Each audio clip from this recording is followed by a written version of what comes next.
because we've had these experiences, and there's just things that's like, gosh, I wish I had known in my 20s the things that I know now. They're really hitting the top of the game. The CEOs are in the succession are becoming the CEOs. This is the adult reality of making hard choices. And some of that is you learn by trying. Like, there's just no other way to do it. And you just keep moving, and you just keep moving. Just keep moving. Yeah. You do your best, but once you know better, you do better. Instead of looking at things that were worse, things that were better, it was like I was blown away at my staff. I'm like, oh, I thought they couldn't do anything without me there. When something keeps happening over and over again, you can think it must be them, but you have to take on that it's you. Now, when I've said that to entrepreneurial groups, they all get nervous. Oh, I could never do that. I could never do that. Oh, this is like a whole new way of looking at this situation and a whole skill set. And we're not in this alone.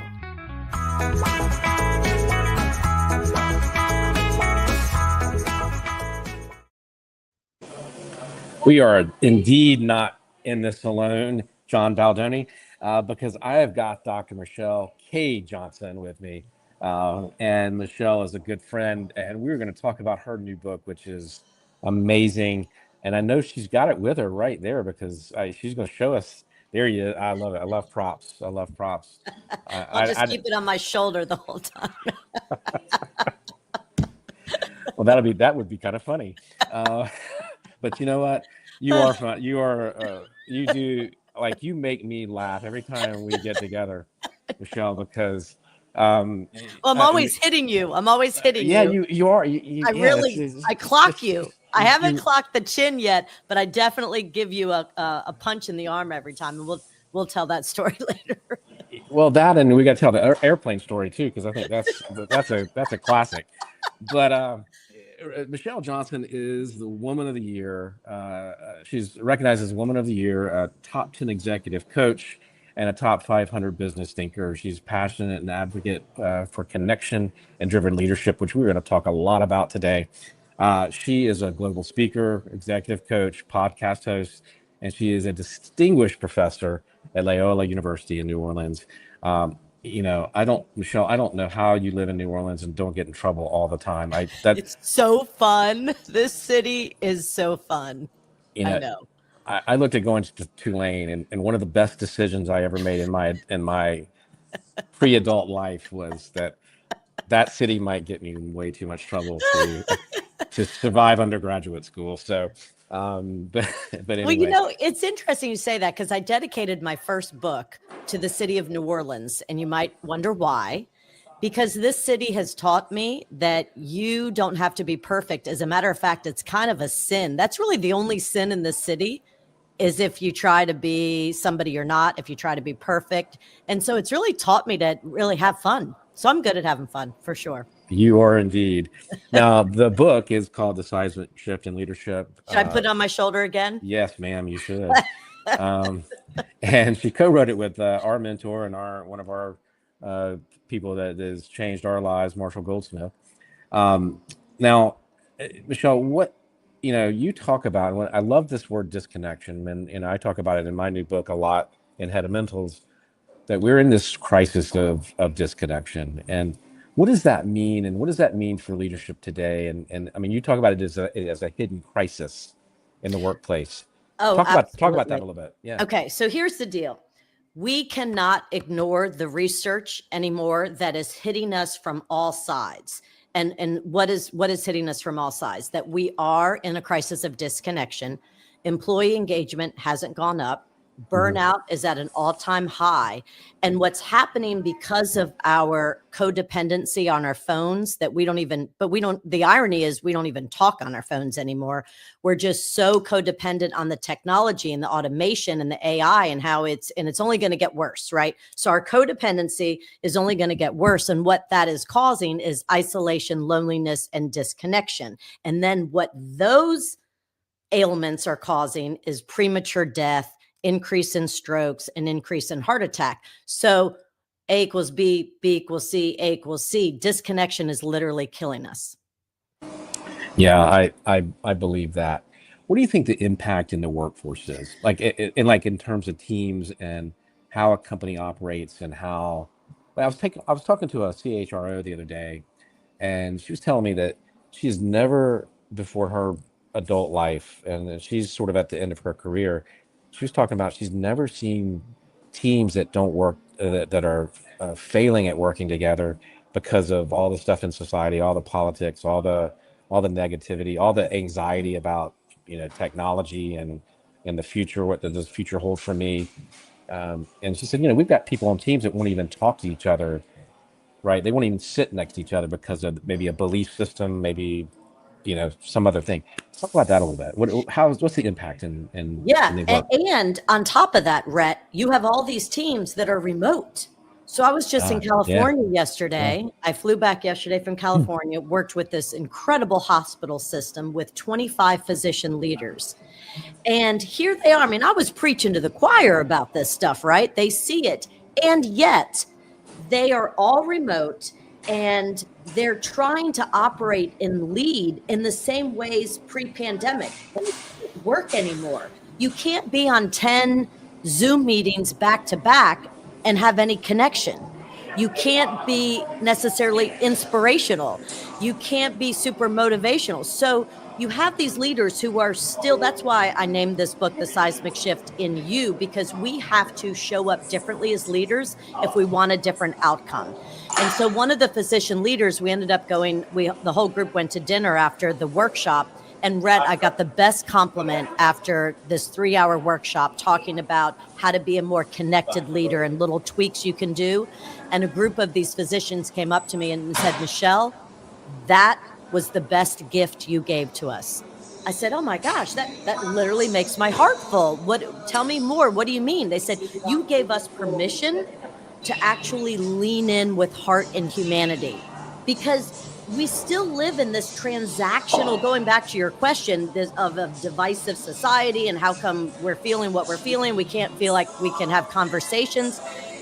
We're still in this transactional mode where we're just looking at every day as to how many meetings and what do I need to get accomplished, all virtually. And yet it is not moving the needle. People are not inspired. They're not necessarily productive. They're kind of that whole quiet quitting. They're just checking the boxes. So again, to answer your question, how can we get above this divisiveness we're feeling? We need more face-to-face connection. Bottom line, hands down, we need more time together. So I think the fact that all these people from all over California drove in, some of them drove in 3 hours for this 3-hour meeting, and then we all went to dinner that night. They were feeling grateful because connection is as vital as water and food. Yeah. And we're craving it right now, right? I think we're all craving it. So I get that, like, this shift sort of starts internally. I really get that. You do. We're aligned in that. But how does a leader, what do we need to unlearn, I guess? Yes. Is the question. Great question. Right. Okay.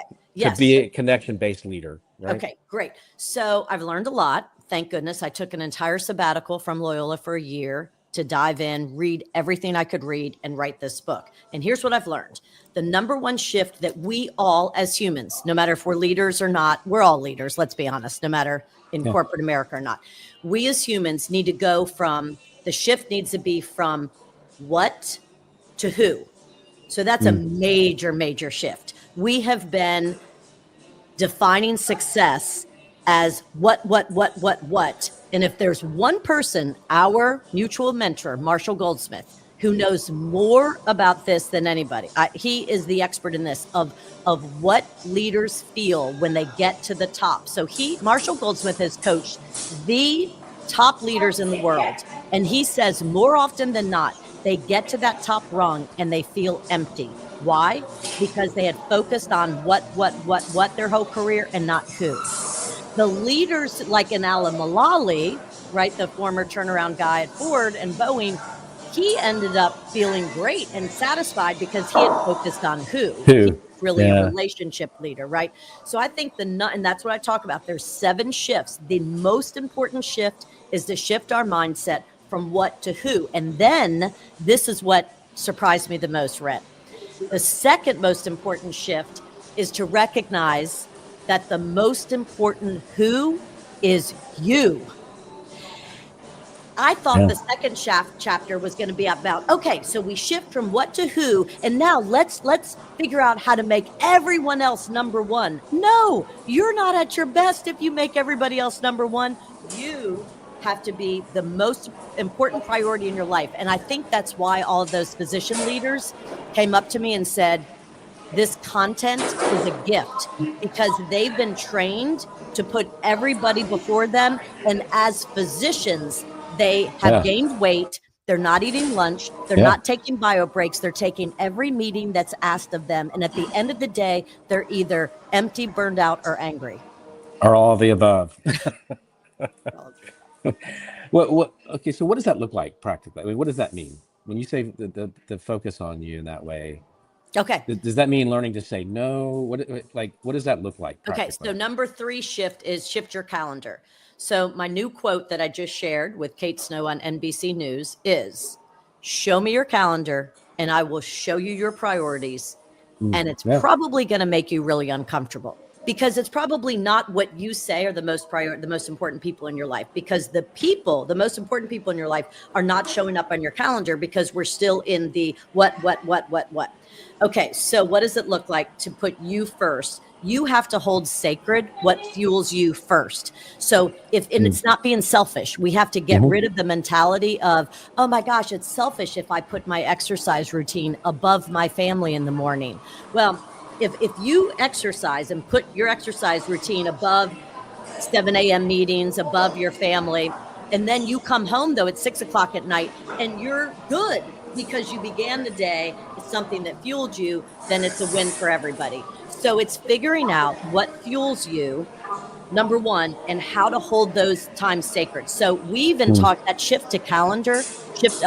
We reinvented the entire calendar system at this 60,000 person company, because they can't, it's not sustainable, Rhett. Starting at 7 a.m., going until 7 p.m., hour back to back virtual meetings with no time to eat or bio breaks, let alone to get up and stretch. It's killing us.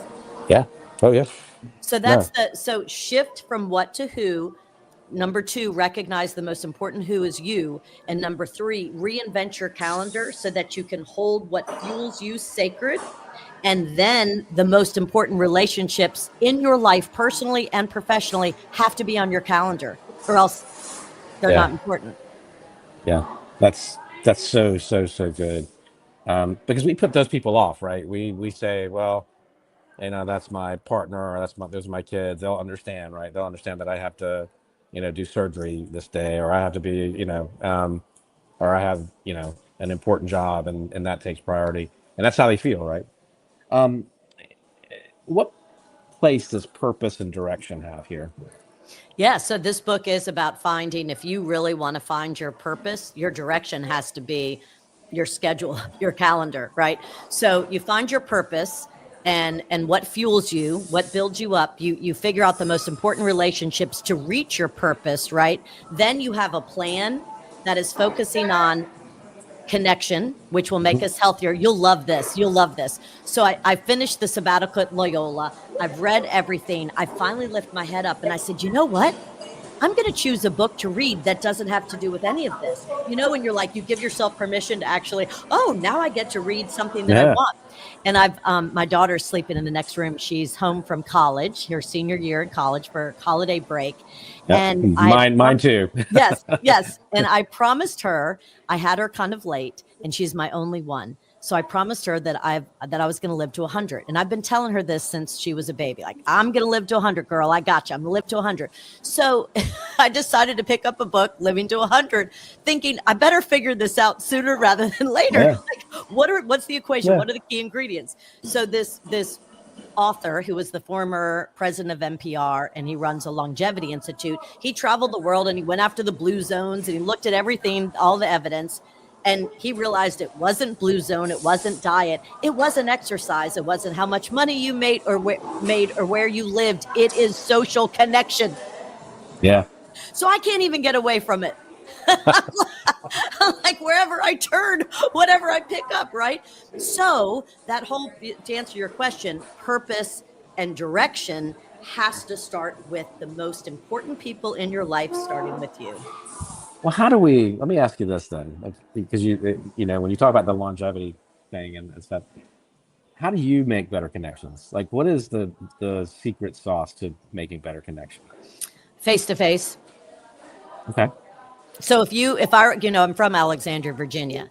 So if I were in DC where now, I'm sitting right now, right? Correct. If I were in DC, I'd say, Rhett, we're going to do this together. We're going to do this face to face. So I'm trying to be much more intentional. I had a review of the book, which cracked me up. It said, the word intentional is used quite a bit. As a matter of fact, I went and counted.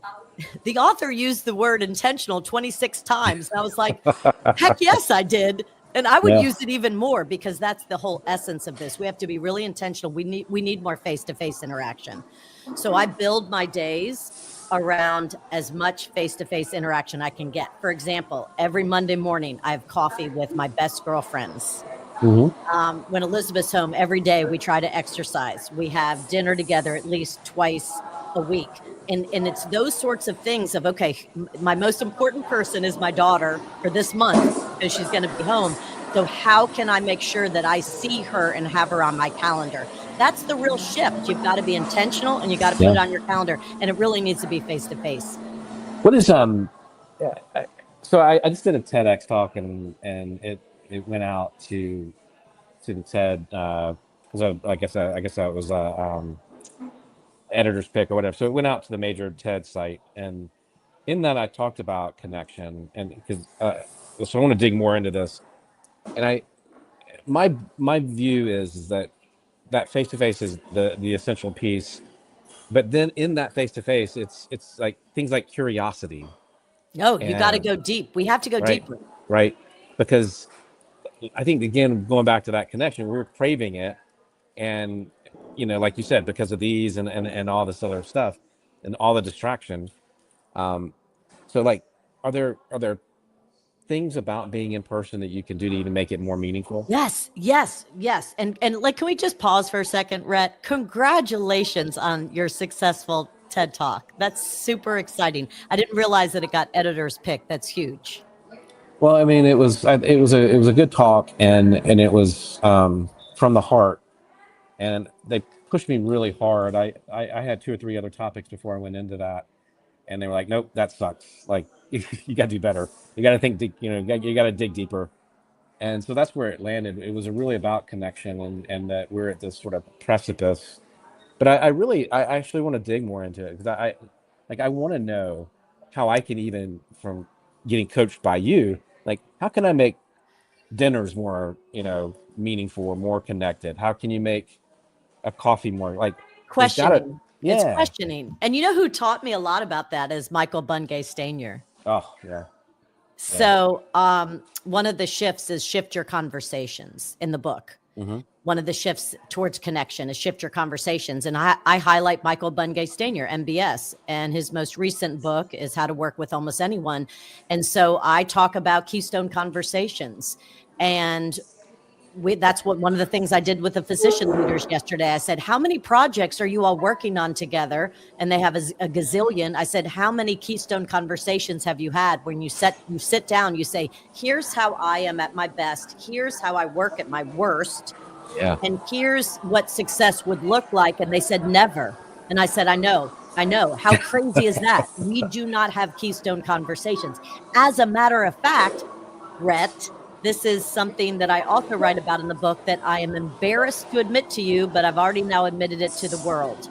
I went in after having taken a year sabbatical from Loyola to write this book with Marshall Goldsmith. I'm over the moon. I'm elated.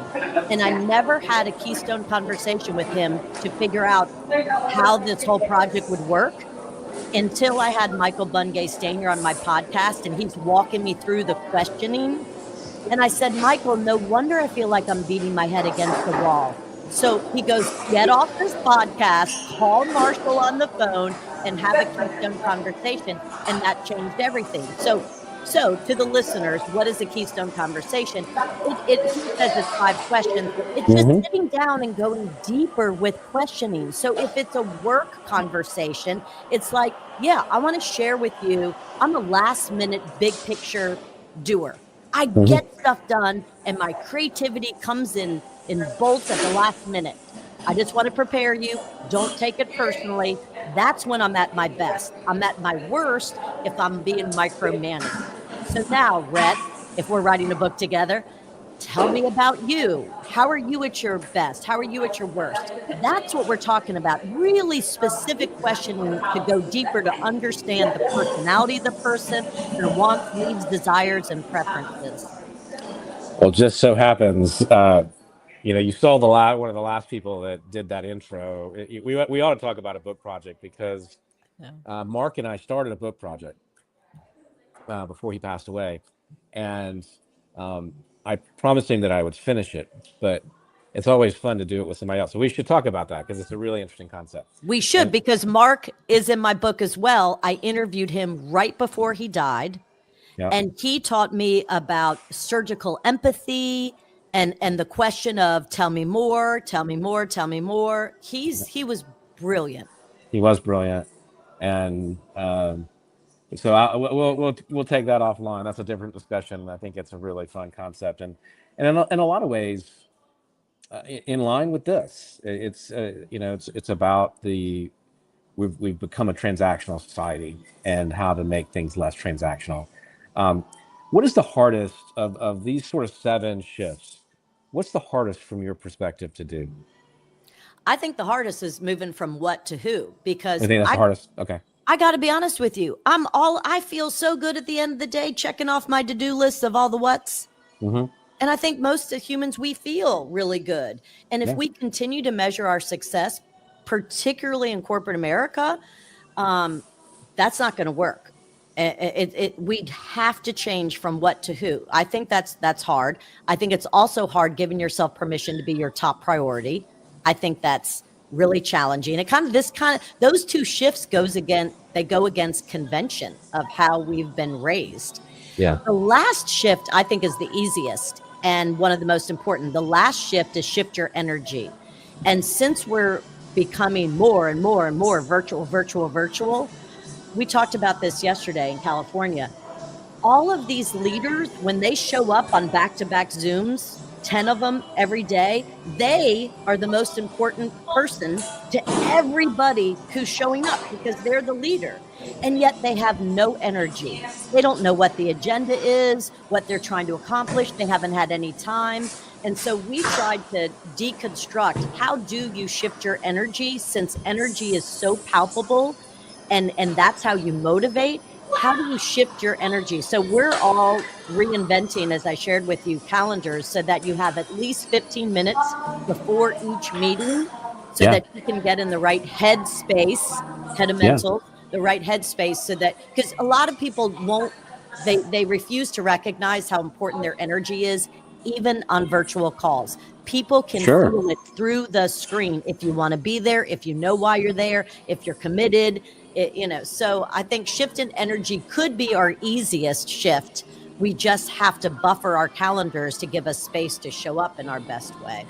Yeah, I mean, we talk about that in the book, in Fundamentals. We talk about how you're showing up in those things, in those meetings, is bleeding into how they feel.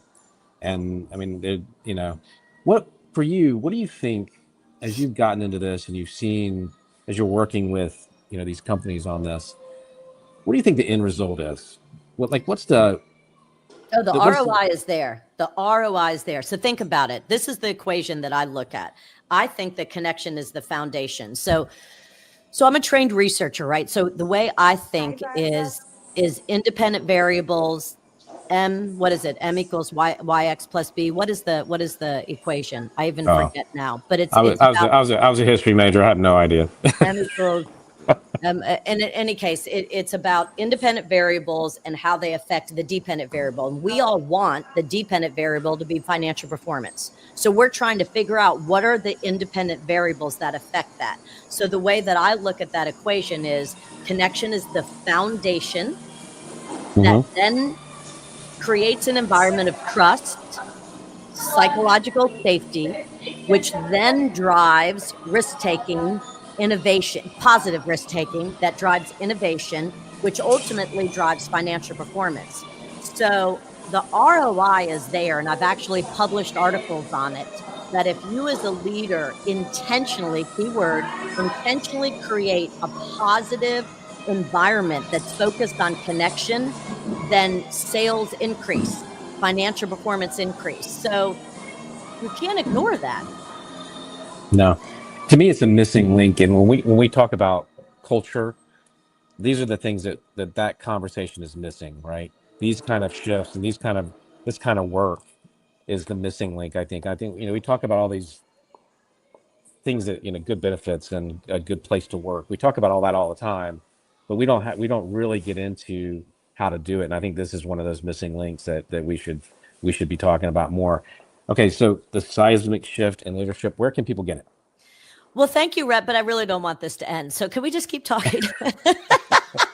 I have so much fun talking with you. All right. So the seismic shift in you can get it in your local bookstore and on Amazon. And Marshall and I just completed the audiobook, and it's his voice and it's my voice, which makes it a really special thing. So we have it on Audible, ebook, hardback, Amazon local bookstore.